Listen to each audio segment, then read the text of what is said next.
日本の皆さん、こんにちは。皆さんは想像できますか？夜には隠れて韓国ドラマを見て自由な愛に胸を踊らせている子供が昼には公開小形状で死体に刺さった銃弾を抜き取りながら何でもないように笑っているとしたら信じがたいでしょうが、これがまさに今の北朝鮮青少年たちの現実なのです。10代の子供がネットフリックスを見ていて突然小形状に連れて行かれ銃殺されるとしたら、そしてその隣で他の子供たちが死体から飛び出した薬莢を拾ってネックレスを作っているとしたらどんな気持ちでしょうか？今日私は北朝鮮の最も衝撃的で矛盾した現実をお見せしようと思います。まさに北朝鮮青少年たちの完全に相反する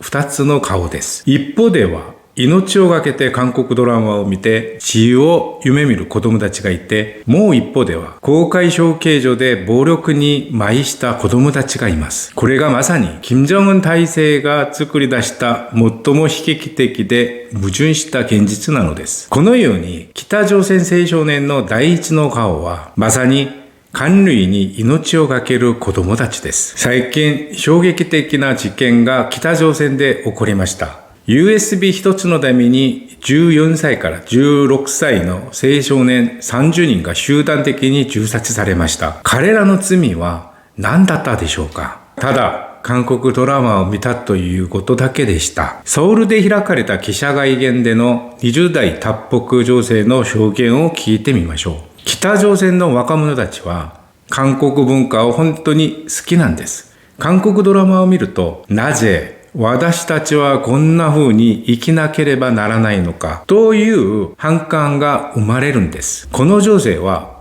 イテウォンクラスを隠れてみて脱北を決心したと告白しました。2022年には22歳の青年が韓国音楽を聴いたというだけの理由で公開処刑されました。同年6月には17歳前後の青少年たちが韓国コンテンツを見たという理由で無期懲役や死刑を宣告されました。それにもかかわらず北朝鮮青少年たちは引き続き韓類コンテンツを探しています。命をかけてでも見ようとする理由は何でしょうか？その中に自分たちが夢見る自由な世界が込められているからです。しかし、北朝鮮青少年たちには2番目の顔があります。まさに死体に熱狂する子供たちです。ここで北朝鮮の公開処刑がどのように進行されるかを見てみましょう。北朝鮮の公開処刑は単純な処罰ではありません。完璧に計算された恐怖政治の道具です。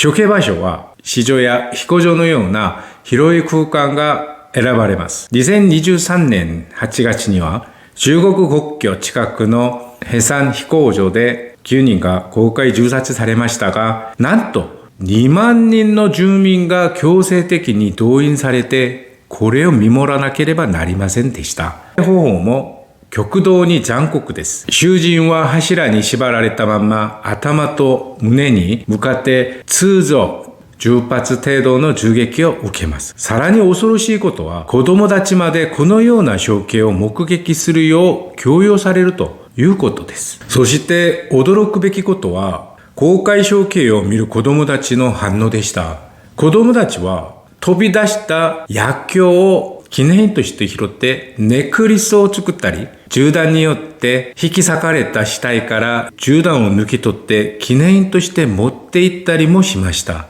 北朝鮮で公開処刑は単純な処罰ではありません。住民たちに恐怖心を植え付ける政治の手段です。学生たちは背が低いという理由で最前列でこのような現場を目撃するよう強要されます。幼い赤ちゃんも例外ではありません。もしお母さんが赤ちゃんの目を覆うとすると、保育員がやってきて赤ちゃんをちゃんと教育しろと言って両親に思想現象を実施します。幼い頃からこのような場面を目撃させること。これが北朝鮮教育の現実です。実際、この全ての過程は緻密に計算された心理操作です。まず、多くの人々の前で処刑した極度の恐怖感を誘発します。その次には見る人々の頭の中に抵抗すればあのような運命になるというメッセージを深く刻印させてトラウマとして残すのです。考えてみてください。同じ年齢の北朝鮮の子供たちが夜には隠れて韓国ドラマを見て自由を夢見て、昼には公開処刑所で銃殺された死体から薬莢を抜き取り拾っています。このような極端な対処は金正恩体制がどれほど矛盾的で異常なのかを示しています。北朝鮮が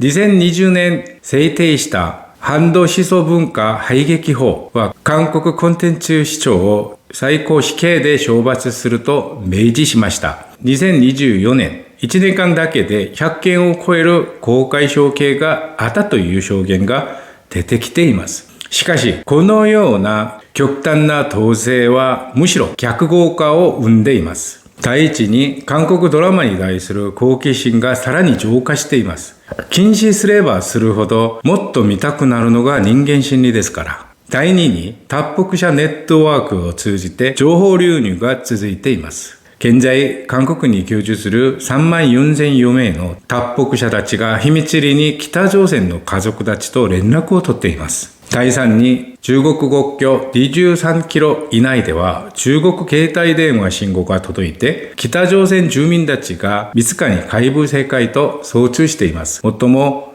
憂慮されることは、この2つの極端な経験が北朝鮮青少年たちにどのような影響を与えるかです。韓流を通じて自由を味わった子供たちが同時に死と暴力に舞したとしたら、彼らが大人になった時、どのような姿を見せるでしょうか。自由への同型と暴力への麻痺が同時に存在する世帯が作られているのです。このように、金正恩は今、完全なジレンマに陥っています。韓流を阻止しようと処刑を続ければ続けるほど、より多くの人々が一体何がそんなに危険なのかと好奇心を持ちます。同時に公開処刑で子供たちを麻痺させればさせるほど、彼らが体制に対する疑問も一緒に失ってしまいます。核兵器開発に十数年間お金と時間を注ぎ込んだのに、いざ体制を